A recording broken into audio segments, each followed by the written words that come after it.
നിങ്ങളോടൊരു കഥ പറഞ്ഞു തരാം.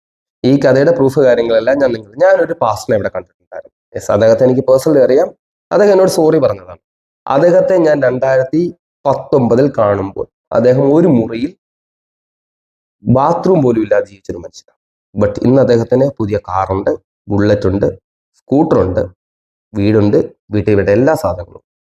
4 കൊല്ലം കൊണ്ട് അദ്ദേഹം പുതിയൊരു വീടും മേടിക്കാൻ പോകുന്ന കാര്യം ഞാൻ 4 കൊല്ലം കൊണ്ട് എന്നെ കൊണ്ട് ഇത് ചെയ്യാൻ പറ്റിയിട്ടില്ല. 2015 to 26 വരെ പണിയെടുത്തിട്ട് എനിക്ക് ചെയ്യാൻ പറ്റിയിട്ടില്ല. ഇതൊക്കെ അറിയോ? ഞാനൊരു കാറ് മേടിച്ചത് EMI യിലാണ്, ഞാൻ വീട് മേടിച്ചത് EMI യിലാണ്, ഞാൻ ഫോൺ മേടിച്ചത് EMI, ഇന്ന് EMI യിലാണ്. സോ 4 കൊല്ലം കൊണ്ട് ദൈവം ഡയറക്റ്റ് സ്വർഗത്തിൽ നിന്ന് ഇറങ്ങിക്കൊടുത്തോ? ഇവിടെ പല പാസ്റ്റർമാരുടെയും പല വിടുതൽ കൊടുക്കുന്ന ദൈവദൂതന്മാരുടെയും കഥകൾ നിങ്ങൾ തപ്പിപ്പോകുമ്പോൾ ഒരു പർട്ടിക്കുലർ പോയിന്റ് കഴിഞ്ഞാൽ അവരുടെ കഥയില്ല. അതെന്തുകൊണ്ടാണെന്നറിയാം? ആ കഥ ഫാബ്രിക്കേറ്റഡ് ആയതുകൊണ്ടാണ്. കാരണം സത്യം തപ്പി ചെല്ലുമ്പോൾ ആ സത്യത്തിന് ഒരു ഉറവിടം ഉണ്ടാവും. അല്ലെങ്കിൽ അത് നാടോടി കഥകൾ, ആരും എവിടുന്നോ പടച്ചു വിട്ട ഒരു കഥ.